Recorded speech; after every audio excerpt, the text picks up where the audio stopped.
All right. Want to welcome y'all to Cat Nation. Let's talk. Um, I'm Dr. Cat, and before we get started, each show I'm going to start it with a joke. So I prepared a joke video for y'all. Not all y'all gonna get the joke, but let's roll it. Good morning. It's 11:11 a.m. in Cali right now, so might be good afternoon wherever you at. You heard me? Now, today is October the 1st, 2024, and it's the first day of Cat Nation Let's Talk podcast. And I'm going to start each podcast off with a joke, just to start off. So I'm going to hit y'all with this one. It was these four friends. They haven't seen each other in years. They all went to high school together. They was at a high school reunion, and they was all sitting there chopping it up. So one of the friends decided to go get a drink for all of them. So he went off. The other three was there bragging about their son. So the first one was like, man, my son is so successful. He's a big-time doctor. And last week, he bought one of his friends a Bentley. They was like, whoa, a Bentley? Wow. The other one's like, man, that's nothing, man. My son is so successful. He's a big-time attorney for all the celebrities. And just last week, he bought one of his friends a yacht. He was like, wow, a yacht? For real? The other one's like, man, my son is a big-time engineer. He is so successful. Just last week, he bought one of his friends a 5-bedroom house with a swimming pool in the backyard. And it was like, whoa, man. So the other guy came back with the drinks, and they was like, man, we were just bragging about our sons, man. How did your son turn out? And he's like, man, my son like, man. It was like, whoa. He said, yeah, he's gay. It was like, whoa. He said, man, but don't worry. He's doing real good for himself. And he was like, well, what does he do? I said, I don't know, but all I know is last week was his birthday, and he got a Bentley, he got a yacht, and he got a 5-bedroom house with a swimming pool in the backyard from all three of his boyfriends. You heard? y'all know that was funny. You heard me? It's Cat TV. If you didn't laugh, that's on you. You heard me? If you laugh, hey, let's get it poppin'. It's Cat Nation Let's Talk show. And I want to give a shout out to Art for my three hosts and everybody on the panel. Shout out to you. Time has failed me to call y'all name one by one. Let's make it do what it do. You heard me? All right. How many of y'all laugh? Y'all let me know if y'all laugh. If you did, it is what it is. You think I ain't no comedian, you heard? And we're going to pull back up. I'm going to hit y'all with one every week. Tell me, did you laugh? If you laugh, let them in. If they didn't laugh, they going to come in later. Did you laugh? Tiff, did you laugh? I laughed a little bit. It was funny. All right, cool. That's all. She laughed. I just need a little bit of laugh. You heard? Anyway, guys, let's get the show started. You laugh, Antoine? Tell me, did you laugh? Yeah, I took you came out 20. All right, guys. All right. The moral of the story is I don't know, but when we laugh, laughter is good for the soul. So, ladies, hosts, one of you hosts, throw one of them questions out for these. I don't see a bunch of men in here. I don't know what it is about us as men. Why we, but let's chop it up, guys. Let's just chop it up. Hit Antoine with something. Let me see how sharp he is. What's going on? How y'all doing?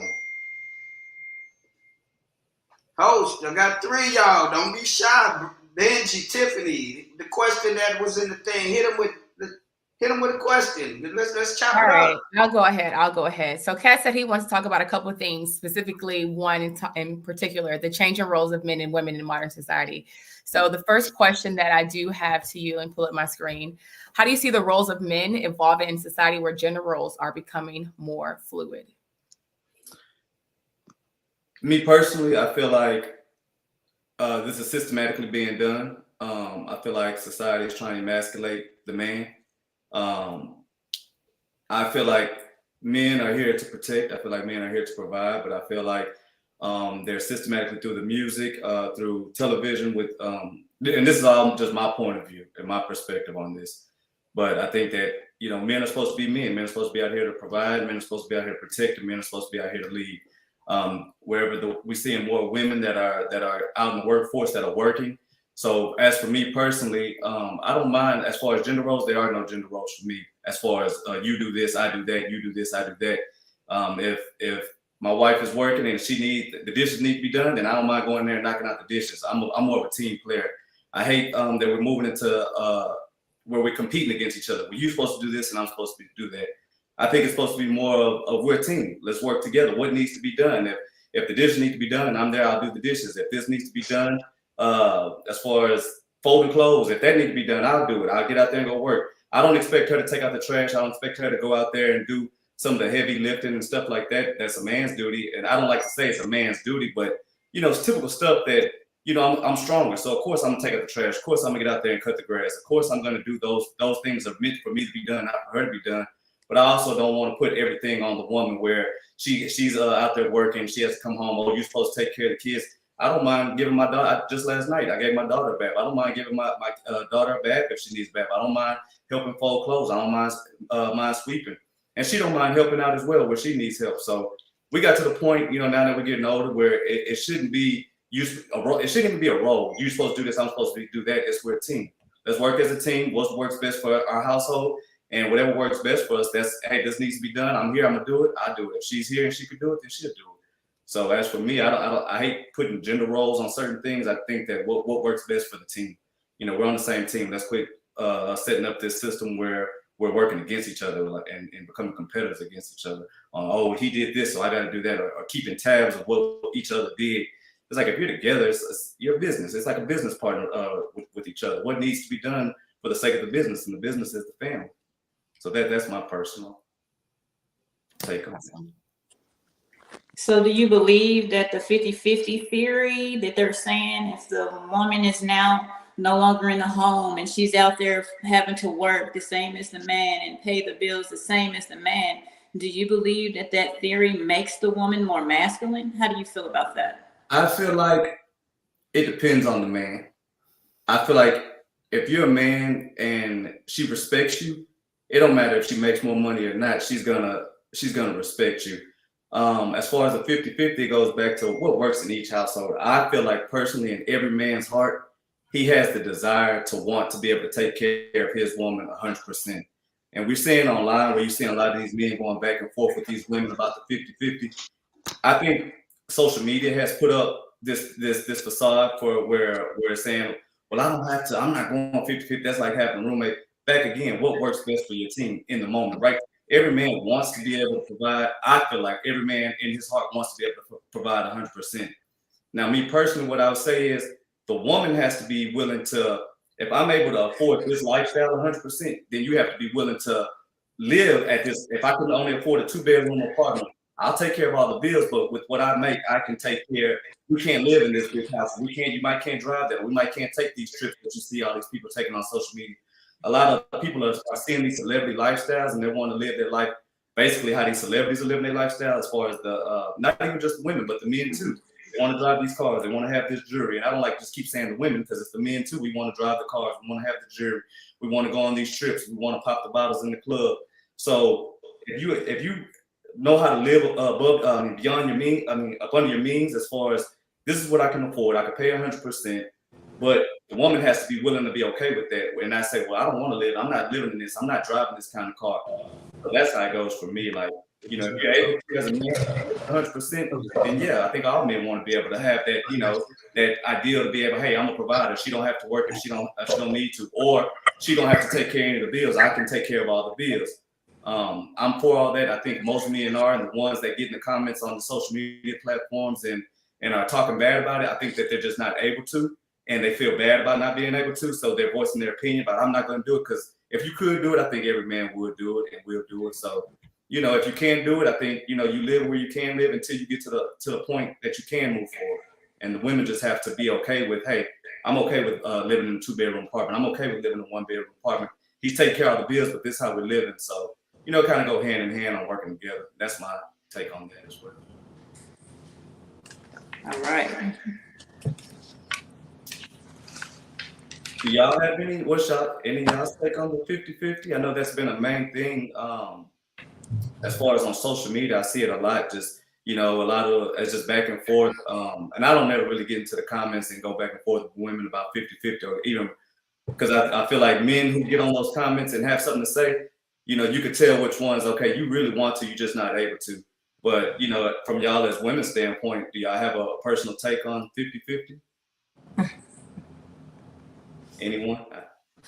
I have to say, hey guys, I'm Amber Lowe. I'm Houston's Millionaire Matchmaker. I'm also a comedian. And thanks for having me on the show, Colin. We go way back as in production. But, I've been a matchmaker for 20 years, guys. So I have a little bit different perspective on this. And I have to say that the dating industry has completely changed. Like every 5 years, it's something completely different. And so matchmaking has become a special kind of hell because of all of how different everything is. And so I think that most men, one thing I can tell you just in my experience is that most men will not pursue a relationship until they feel like they are financially stable and they are able to provide for a woman in traditional sense, right? But today's man is completely different. But I believe that has a lot to do with today's woman is completely different. I'll give you an example just from my personal family background.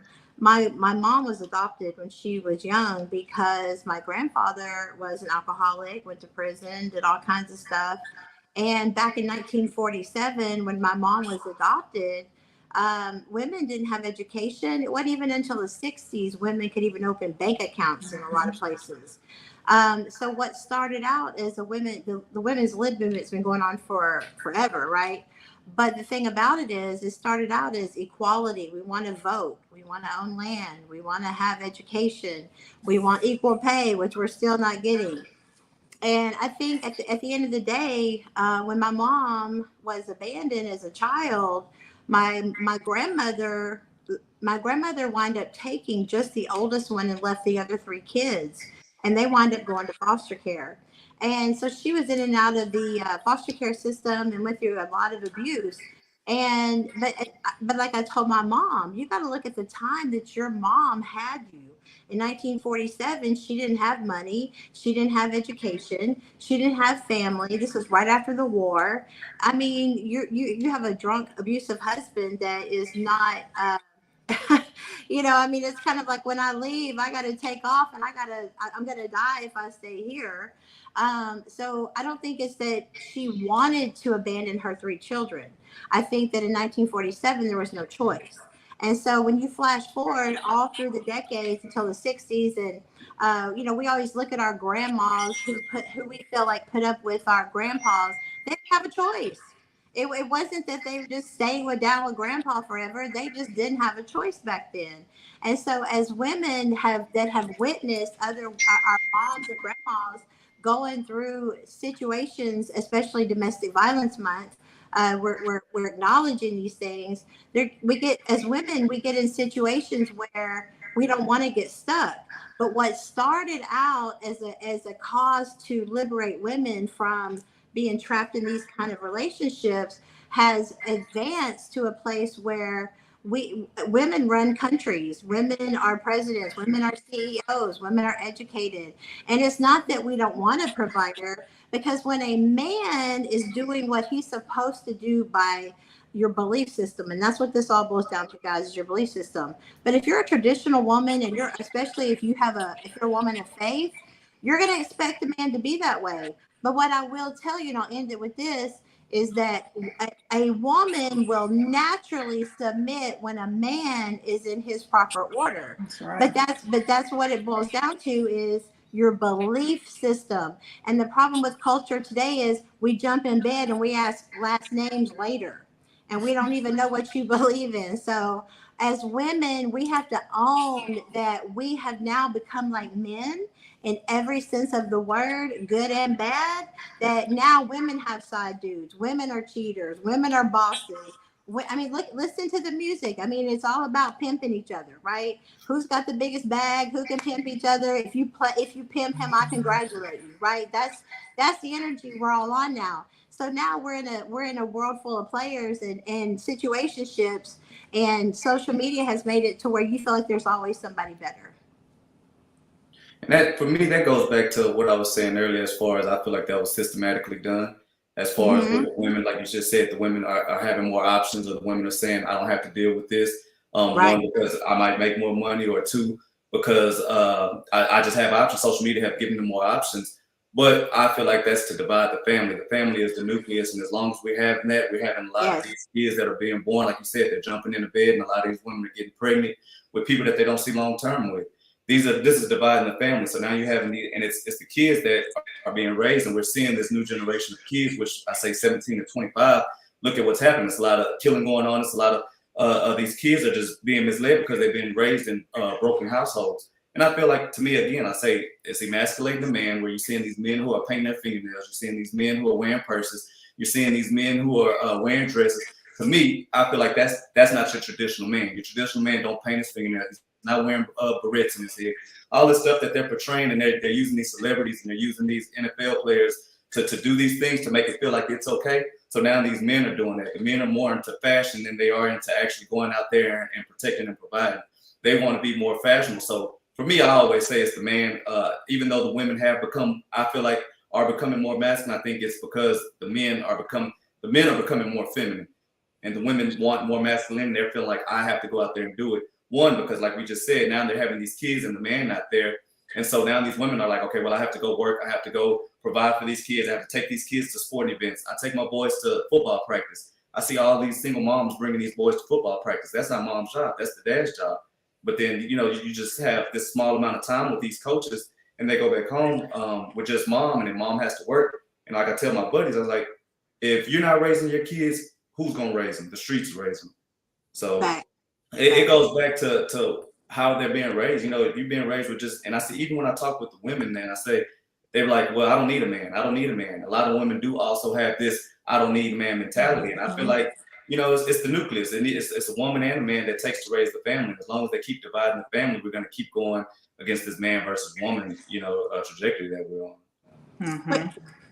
When we really look back in the 50s, and we realize that the real enemy is Big Brother, and when we realized in the 50s they started coming around to families and saying, hey, if you divorce your husband, you can get assistance.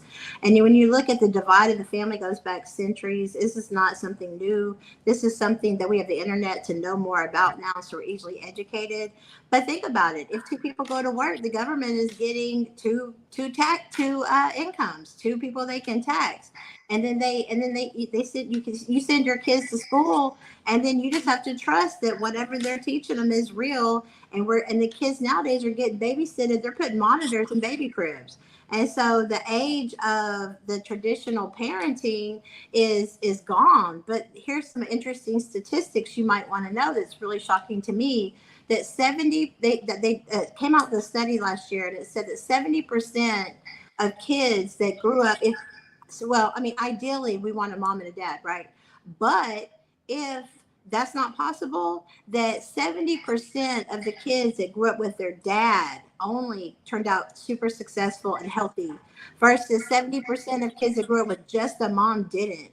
So, do the numbers lie? Are the numbers fabricated? Is that real information? Because at the end of the day, it goes back to your belief system on how we feel that, if you're a woman or a man of faith, how you believe it. But that's why you got to talk about these things and slow down and get to know the person, right, to find out if we have kids together, how are we raising them together? Mm-hmm. And do you believe, what are your belief systems, right? And that's why I asked Antoine when I asked you the question, and that was exactly what I was asking you. When I said, do you believe that when a woman and a man both have to split the role 50-50, the financial role, does it make the man masculine? That's what I was meaning when I asked you that question. Does it make the woman more masculine? Because the reason I'm saying that is the same as she was just saying. When you take the mother out of the home full time, The streets is raising them. The daycares are raising them. The school is raising them. And now you're dealing with children who don't know how to deal with their emotions. They don't know how to deal with their anger, you know, and the lead, if the father's not in the home, now there's no one to follow, you know, and the woman becomes masculine, you know, and a lot of men, like you just said, Antoine, you was like, they say, I don't need a man. Women start believing that, and you're raising your daughters to feel the same way because the man is not in the home. But like she said, it did start, it was a propaganda from the 50s, you know, and the music and the social media does not make it any better. I believe that social media influences, you know, 80% or more of the decisions that everyone makes, whether it's a woman or whether it's a man, unless you're just totally not into social media. How do you feel about that? Can you say that one more time? I was reading Lorraine McQueen's statement down at the bottom. I know you were saying about the. I know you're With the saying social media, how much of an influence do you believe that it has on the male and female gender, as far as the woman being more masculine and then the man becoming more feminine, due to the things that is in the music and due to the things that are in the movies? How do you feel about that? I personally feel like it has a major influence because majority of the time everybody has their phone in their hand and everybody is on social media. Mm-hmm. And you have people who are being validated with they have no credentials, you know, just because you have a lot of followers. If you say this is law and you have many followers, they all take that as law and people will start implementing that into their relationships. They start implementing that to their lives. If somebody says, hey, this is that, and everybody agrees with it, even if it's not right, people are going to start living their lives on that. Or a woman can get on there and say, you know, if men and I could go have 2 or 3 men, you know, you don't have to have just one, you can have 2 or 3. And then if all the women in the comments are saying, yeah, you know, why settle for one when you can have 2 or 3? Now, when she gets offline, she goes and she feels like that's okay with the men. Mm-hmm. They seeing these guys, it becomes super fashion. They start wearing the purse. It's all become trend. They see them wearing the purses. Now they get offline, they go buy them a purse. Now they want to wear them a purse. So they see fingernail polish, they want to wear them fingernail polish. The music, you know, you could hear this drill music that's going on, and you look at the youth and you see there's a whole bunch of killing going on amongst the youth.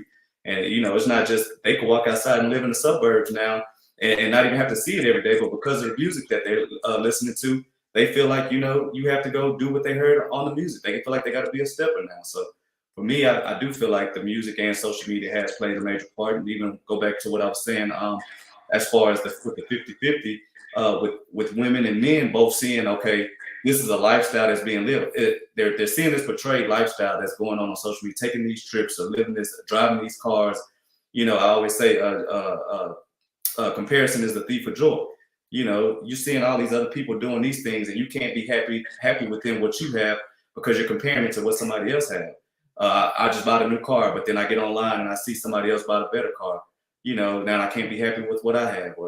So for me, I feel like social media and music have played a major part in our society right now. Yeah, and I feel like that's kind of where, not to interrupt, my issue, even like in this conversation, is there's just so much focus and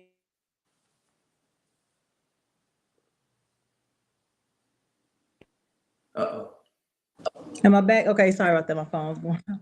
There's just so much focus and like discussion about what everybody else is doing or what all men think, what all women are doing. And, you know, back in the day, it's like, I think it's a time now to kind of do a lot more reflecting and self-observation, because even if we say women want to be taken care of or 50-50 isn't a thing, it's like, that's not a conversation. That's not a group think conversation for everybody. That's an individual person, individual relationship. Everybody has their own desires, own needs, and to continue on like conversations about what everybody does or should do or how we should do it, what's right and wrong. It's like, no, we have to spend more time just understanding what we want, who we are, and then doing that aligns with your own individual life, you know. So even influencers, and it's like the minds of people are so gone.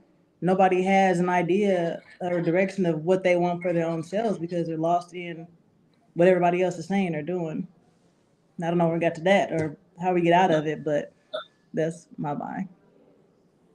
And I'm in agreement with that. I like self-reflection. I like self-development. And as far as with just men in general, I always say, for me personally, it's like, I wish that men would teach. Men are speaking so much about what women do, like you said. men need to speak more about what men should be doing. I feel like the women who are should be speaking more about what the women should be doing. And then, like you just said, self-reflection, reflecting on self, and I told my 18-year-old son as he's going out into the world, I was like, don't worry about chasing the woman. Find what it is you're passionate about. Find what your dream is. Don't get so caught up on chasing the women. I was like, for men, I feel like we need to focus on our purpose. We need to focus on our mission. What is it that we're after in life? And go after that, and then everything. Build your kingdom first, and then allow for the woman to come in after you find out what it is you're after. Antoine, can I ask you something? Yes, At ma'am. what point did you realize that should be what men should be doing, right? Finding your own purpose first, or seeking your own truth. Like, does that comes with age? It's not something that most men or people are born understanding to do. But I'm just wondering, at what point in your life did you kind of get to this is what I should be doing versus chasing and worrying about women? So for me personally, I'm 37. I'll be 38 this month. When I turned 30, I went more into self-reflection, and I think 30 was at the age where I started looking at it like, what is it that I'm after? I did the partying and the running the streets, and I was looking at what do I want out of life, and what am I after? And I really started looking more in. I felt like I was undisciplined in a lot of areas. I felt like I lacked patience. I felt like self-control. So I started looking within. I was like, okay, I've made a lot of self-inflicted mistakes in my life. And I was like, okay, in order for things to change, then I have to make a change. It don't matter what's happening on the outside of me. It's more so, what am I going to do? This is my life. I got my own 2 feet. I got my own mind. I can't worry about what's happening. And I kind of started diving more into reading self-development books. And I dove heavy into reading and understanding more about self. And like I said, from 30 all the way up until now, that's more so where I've been at. And just understanding as a man, it's more so about self-control. It's more about self-discipline, and it's more about having patience and learning how to have patience with myself. Most important, I had to tell myself that a lot of times I'm good with talking to other people and giving other people advice, but then I'm my own biggest critic. I'm hard on myself, and I was like, you can love everybody else, but you need to first learn how to love yourself. And for me, it was like, well, how do you love yourself? It was like, be more kind to yourself. Encourage yourself the same way that you encourage somebody else. Talk to yourself the same way. And I started getting heavy into thoughts, and I started realizing that your thoughts is the key to everything. And so for me, it was more so starting to master my own thoughts. Being aware of my own thoughts, not just when I'm talking to other people, but even when I'm in my own personal idle mind. I make sure I'm monitoring my thoughts and what am I thinking about, because I'm a big fan of thoughts turn into words turn into actions turn into habits. So about 30, I kind of started going heavy into my self-development and being aware of my thoughts. What am I thinking? How am I processing things? And then mainly perspective. I feel like everything is all about perspective. How do you perceive things? And I asked God just to help me shift my perspective in areas that I needed help in. So that was for me. Thank you. Yes, ma'am. I find that very interesting that you referred to God and teaching your son to get himself together first, because that's what I was saying. It goes back to your belief systems. And I think that, I think what was meant to be a good thing is something that in culture, that's why I'm in television as well, because the weapon of mass destruction is teaching us the wrong thing is the TV and the music that we listen to. So I think it is about what you manifest, what you believe in, but it's also about what you listen to and what you watch. So I think it's really important to understand also that your friend circle is super important on what the outcome that you're going to get on a lot of things in life. If you're hanging around people that don't support, let's say you're married and you really believe in marriage and you want to have a support system, the worst thing you can do as a married person is hang around a bunch of single people that don't respect marriage. So you have to really also look at your circle and your circle of influence. You definitely want to think for yourself, but it is very important who your circle is and who your friends are, because they will either support your relationship or they will destroy it. I'm just kind of tripping because I feel kind of guilty because back in the 90s, I'm showing my age, but back in the 90s, the music was, I remember when I heard, if you pimp him, I congratulate you. And it's none of your business if I want to take a guy home tonight. So I think that we went from that to a culture of Jerry Springer came out everybody's cheating. Then it went to Maury. Maury made a whole career on not knowing who your baby daddy is. You know what I'm saying? So I think it's really just, I tie it back to what you said, that you said God and you talked about getting yourself together. But that, I think this really, I agree also with Javarra that this is, it really does boil down to focusing on yourself and what you believe. There's not a cookie cutter method unless you believe you're a woman or man of faith. Then you are going to go scripturally by what the Bible says you should be doing as a woman and as a man. So I think that's where it boils down to, slowing down and having those conversations so that you don't get kids, because the kids are the one that pay for our recklessness, right? And you're talking about a time where kids are committing suicide from bullying, not having the right bag, not having the right purse. I mean, it's crazy, the mental health part of all of this conversation, because you can't get well where you got sick. And if you grew up in a family that was toxic, and one thing I can tell you from matchmaking, people that grew up healthy and people that grew up in survival have a different language. They have a different perspective. And so that's why it's important to slow down and build that friendship and find out, hey, what do you believe? How were you raised? What did you see? Was there any men in your family? Or do you come from a family of women that all hate men? You know, so it's very important that you have those conversations about who is who in your whole life, including your friends, so that your kids are not the one paying for your haste of trying to find somebody. I definitely agree with what you just said. I kind of filtered out with me and my children the word friends, because I really don't believe in that word. I believe in associates. I believe, in co-workers. I believe in my buddies, or, my girl, or something like that. But I kind of filtered that out, that word friend. But I do agree with everything that you said, as far as if you're married, hanging around people who want the same thing. Because I actually brand and stamp a lot of that. If you're not like-minded, I can't even hang around you. You see, we have to think alike. We have to see eye to eye for you to be in my circle, to be in my presence, to work with me, to be on my team. And when you start to see things like that in all of your relationships, whether it's a personal relationship, whether it's your roommate, whether if it's a coworker, you'll start filtering out the people who are not supposed to be there. And when it comes down to your relationship, social media also has an effect. When you put your personal business out on social media, as you said, everybody's comparing themselves to everyone. So Antoine, how do you feel about putting your relationship out on social media? Me, I'm more discreet. I don't want to leave room for the enemy. I don't want to leave room for curses and things to be put up on me, because I know that there is power in the tongue. And when you say things, that word has to go somewhere. So how do you feel about airing your personal relationship and your personal marriage and your thoughts and the things that you go through in your marriage on social media? Me personally, so we've been married 8 years, and we've been together 18 years. We showcase each other as far as just things that we do. We showcase each other on social media, and I'm a fan of showcasing your spouse. But one thing that we said was we never put our personal business, as far as any issues that we have, we never put that on social media.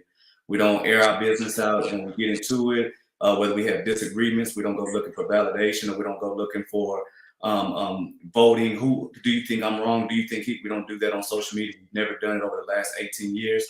We try to keep everybody out of our business when we go through things. Now, as far as, going on dates, if it's birthdays, I know some people like to just not show their spouse at all. But we showcase each other. We post each other. We post our family. But nobody will never know when we're going through things. Nobody will never know when there's issues in our household. We keep that between us. We don't even go outside to our family, as far as my mother, her mother, friends. She might go to her friends and ask them. Certain friends she knows she can go to. The same with me. It might be 1 or 2 friends that I have that I might just go ask, for advice in certain situations. But we never bring problems to social media looking for advice from people from social media, because I know, most people are wishing on your downfall. A lot of people, if it's something that they want, they're wishing on the downfall of it. They're happy that you're going through things, or they're happy that it's not working out, or they're happy that misery loves company. So I try not to ever put any kind of problems that I'm having on social media. I never, like I said, anything we go through as far as in our relationship over the last 18 years has never made it to social media.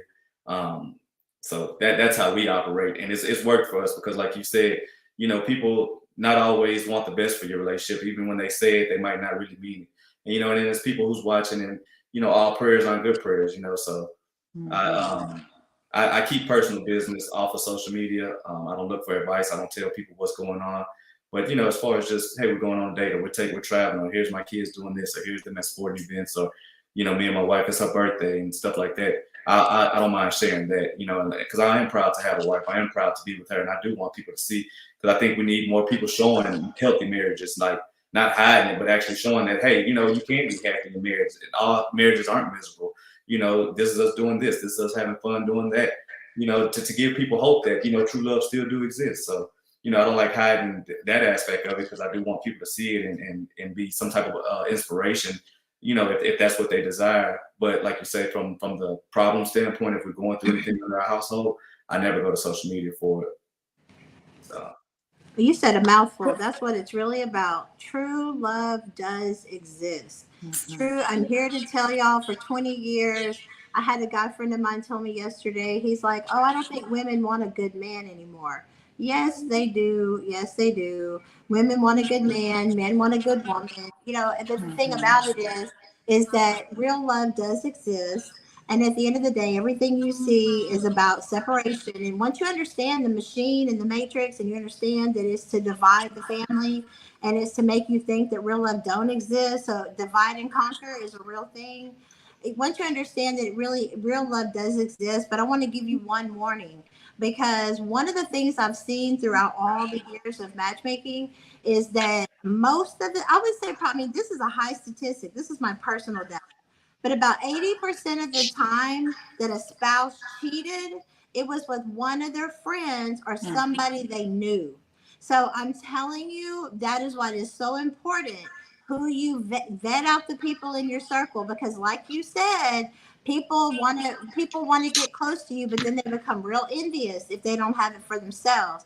And be careful, ladies, if you have a husband, be careful listening to your single friends, especially if they're bitter over their ex, because they will lead you right down to destruction, and then you're going to look up and all of a sudden they're with your man. I mean, you have to be very careful who you're friends with and who you associate with. That's the biggest warning I can give you, because you would be surprised how many times it's somebody you know. Can I ask you ladies a question? Oh, go ahead. I'm sorry. Go ahead. I want to know, are y'all, I don't know who's married, who's in relationships, or what y'all situation, but are y'all fans of having male friends while you're in a relationship? I think trust is the main thing for me. Like trust is the most important. Like I have a best friend that I've been best friends with since high school. I know his wife, I know his family, and my husband knows his wife and his family. I mean, like I feel like it's a group thing. I mean, not a secretive relationship that you're having in the background, but like my male best friend is going to be, my dad's passed away, so at my wedding he's going to be the one that would give me away. So I feel like it's about trust and it's about transparency. You can have friends of the opposite sex, but that's a slippery slope. And I think you have to be very careful in that. And I think it has to be in your face transparency, because like I said, it's usually somebody you know.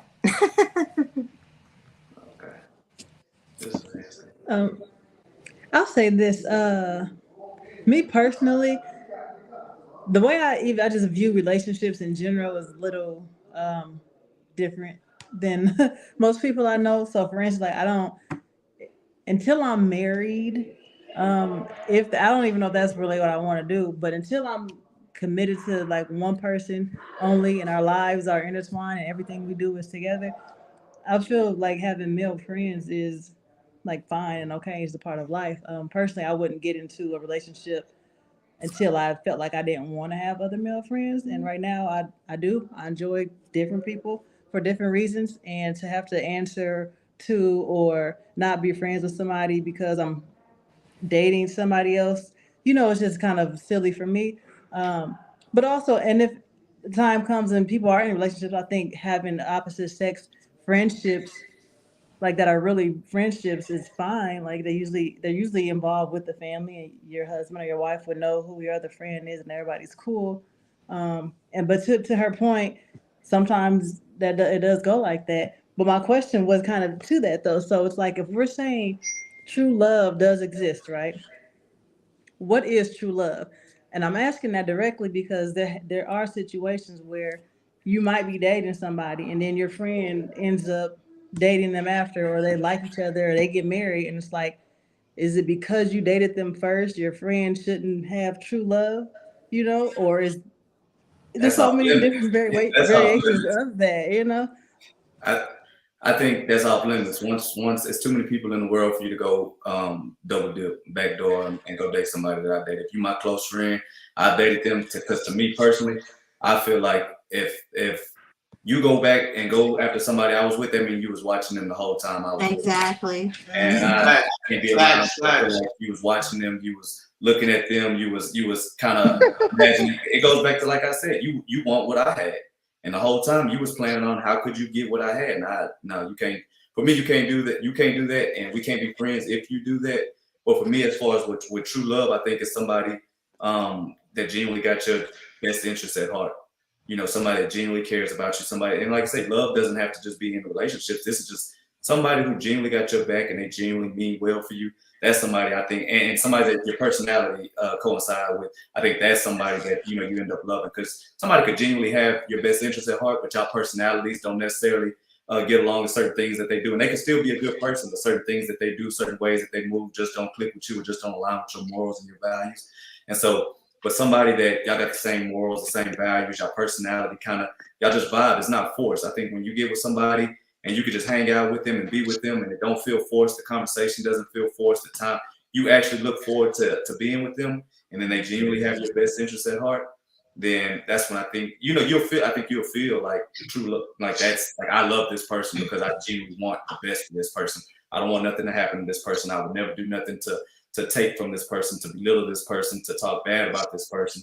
I want this person to succeed, and I want all their dreams to come true. And only you genuinely know in your heart, do you genuinely mean that? Like, some people could say it, but in your own heart, when you know, like, I genuinely care about this person, I genuinely want what's best for this person. I think what's happening is a lot of people want that, but they don't receive that, or they're giving that and they're not receiving it back. So now they start saying, F love, or, love doesn't exist. It's like, no, you still want love. You just want somebody to reciprocate the love that you give out. And a lot of times, I'm sorry I get the rambling going on, but a lot of times I feel like what's happening is we're giving people our love language rather than giving them their love language. So for me, my love language is affection. And for the longest period of time, I was always thinking that was my wife's her love language. So I felt like, because I give you affection, you should give me affection. Her love language is gift giving. So I had to really, as I started getting older and moving into self-development, I had to realize, just because you're giving somebody else your love language, you're showing it to them and you're expecting them to give it back to you, you're not fulfilling their love language. And that was mine. I was giving her affection because that's my love language, but her affection is gift giving. Her affection is acts of service. So I had to start becoming mindful of that and start doing little, like I say, it might be dishes in the sink. Me going in there and knocking them dishes out when she's used to doing them, and I go in there and knock them out for her, that meant way more to her than me coming and want to rub on her and think it's going to be an intimate session every time, because that's what I want. So I think, when it comes back to love, like understanding people's love language. And if you don't have an issue with giving them their love language, that's when you really start knowing, like, I genuinely love this person, because I don't mind, showing them their love language. I'm sorry. That's exactly what I was about to say, is love is sacrifice. If you find that you're willing to sacrifice for a person, a lot of people could also say that love is friendship on fire. And it takes a lot of forgiveness and a lot of sacrifice to be in a relationship. Forgiveness is one of the biggest things. But the other side of love language is also apology language. You also want to find out how they want you to apologize to them, because if you're the kind of person that needs to have it articulated out to understand, like, that I understand that you understand that we're doing this again, then that's one thing. But if they come in and they bring you flowers, or they say, I'm sorry, but they can't articulate it, it's not going to jive. So you have to understand your apology language is just as important. And you can take all those tests on 5lovelanguages.com and you can find out, because love languages is a real thing. But true love is friendship on fire. So you can love multiple people in your life. That's why you see people have different marriages, multiple marriages, because it's not, I mean, some people believe in soulmates, and I think you could have that person that you is the love of your life, that you love more than anyone you've ever loved, because back to what you said, it's compatibility. But when you understand that compatibility is only 3%, you understand why it's so hard out here to find the right one. All right. Damn, everything. Yeah. First of all, let me say this, guys. Put a little twist in everything. First of all, Antoine, appreciate you, man. And this ain't how I had it planned. Oh, no, that's all good. Put everybody in, man. Let's just have it on me. Let's put everybody in. But this is not how the plan was, but we all know that plans never go the way we plan it, period. You understand? That's number one. Number two, you represent Antoine. I'm going to give Antoine his flowers, because this dude here ain't no joke. Antoine used to have a Maserati by, 10 years ago? Antoine done had every car there is. This boy here ain't no joke. You dig? For real. He got his before me. I got one because he got one. What to say? I don't like going. I'm more on my spirit rather than the tangible. So don't forget that. Like, it ain't about my taste. It's the spirit that we had. Trust. I know, bro. I know.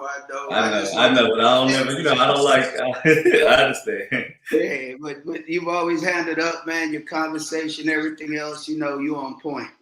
I could go on and on and on, but I know you don't like your flowers. But I'm gonna tell you, you're going to learn to receive your flowers, my brother. You feel me?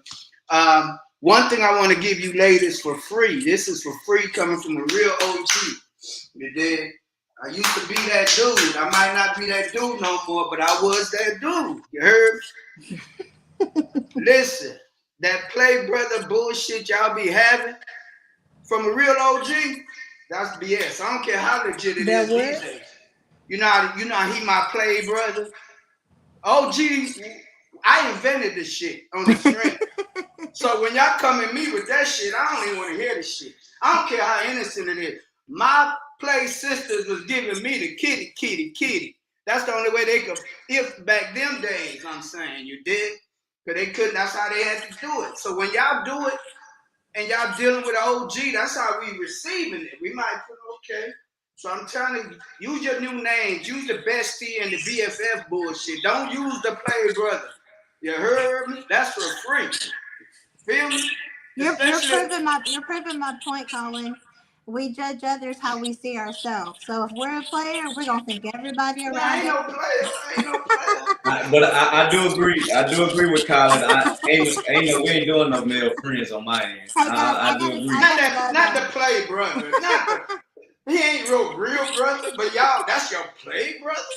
Yeah, play brother's different. Yeah, I get it. They listen. They just waiting for that moment. They just waiting for you to come tell them.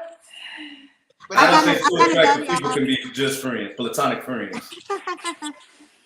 But that was for free, though. You dig? Like I said, back in the day, I swear I feel I started that play brother shit back in the. I'm old school. Don't let me having all my hair and all that stuff fool you. Now I'm old school. I see some of my friends, I be thinking they was my school teacher and shit. Like, what the fuck? No, let me stop. Y'all carry on. No, I'm the same with Colin. I hear everybody's perspective, but I don't. And some people call it, they're like, oh, that's controlling if you say they can and can't. But I know, with play brothers or male friends, especially if you're an attractive woman, it's only a matter of time. Because as soon as we go through something and you get to hanging out with him, he gonna try to slide in. I know it because I've been there before. So for me, I just try to nip it in the bud and be like, yeah, but it's not. Women a lot of times say just because he attracted to me don't mean I gotta mess with him.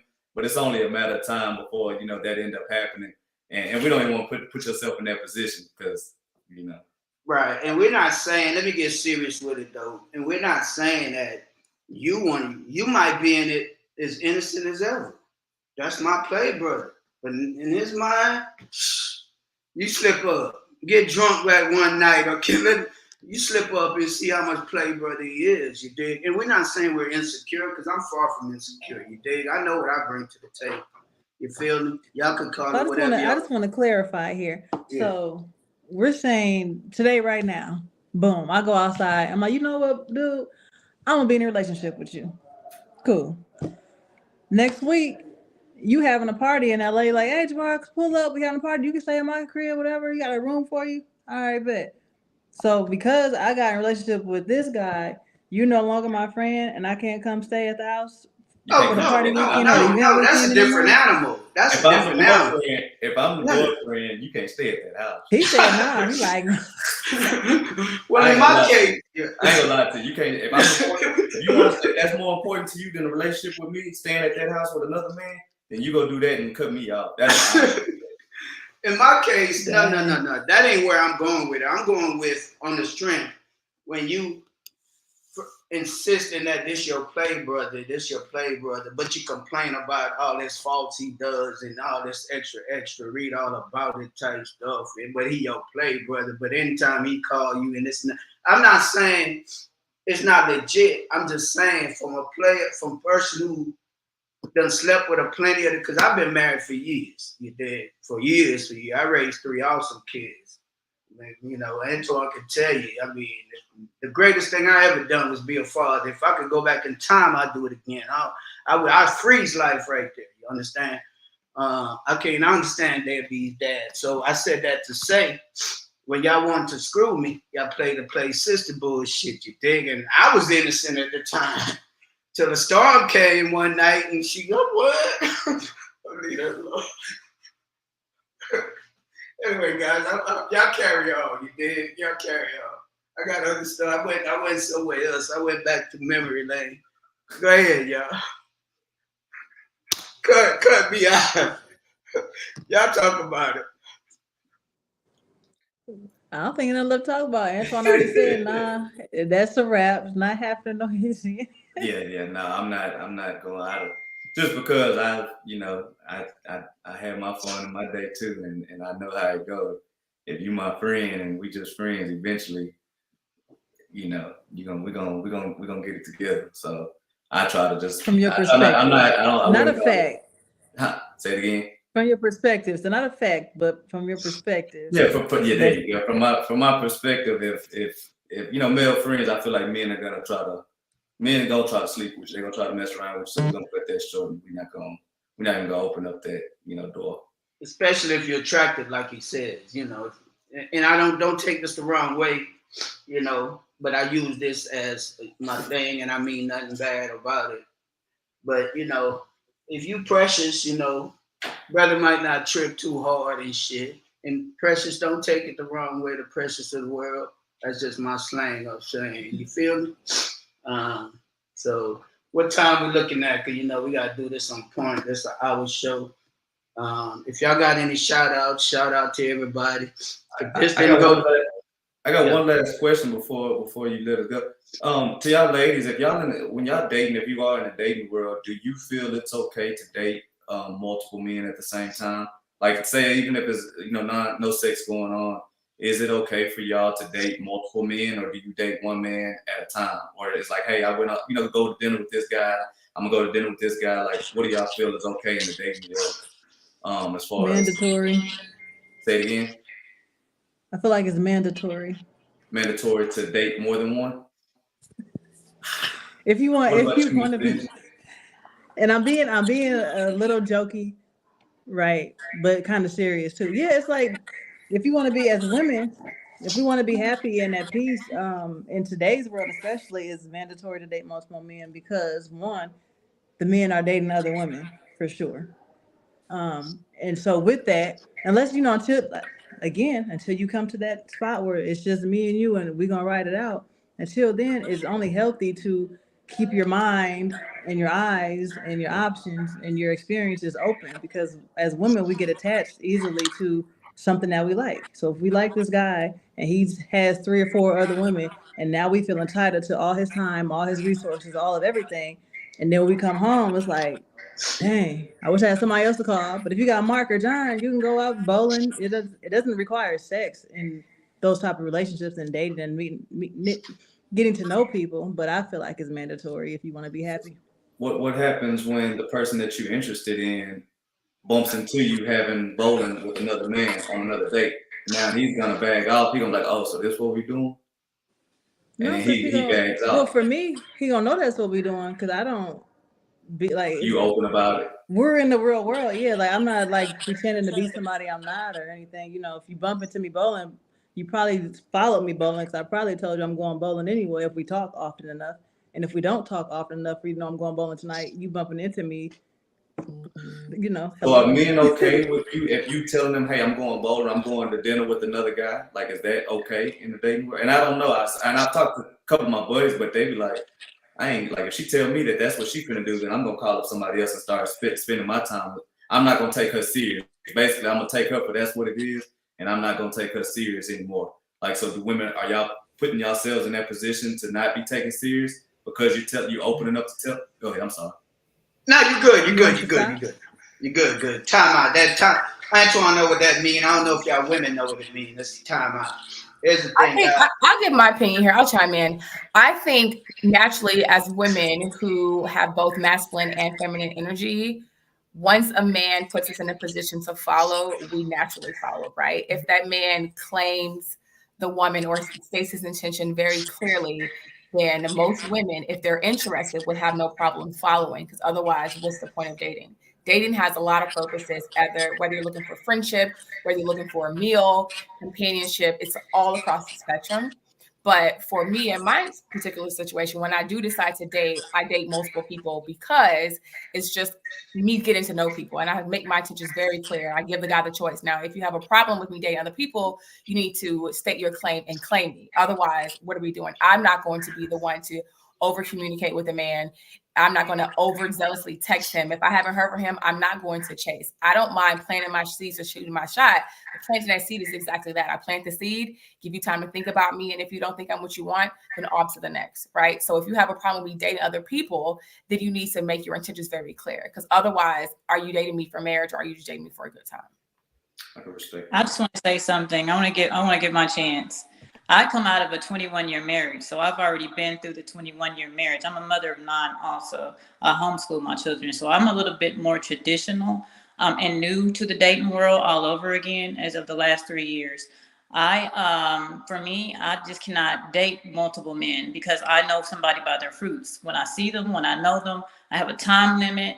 And if I don't like you in a certain amount of time, I'm going to just cut you off. That's just pretty much how I do. And then move on to the next person. But I have not, I guess because the way I was raised, I was maybe still stuck in those ways because my grandmother raised me. I could not do the multiple dating. It's one at a time. All right. Here's the thing, guys.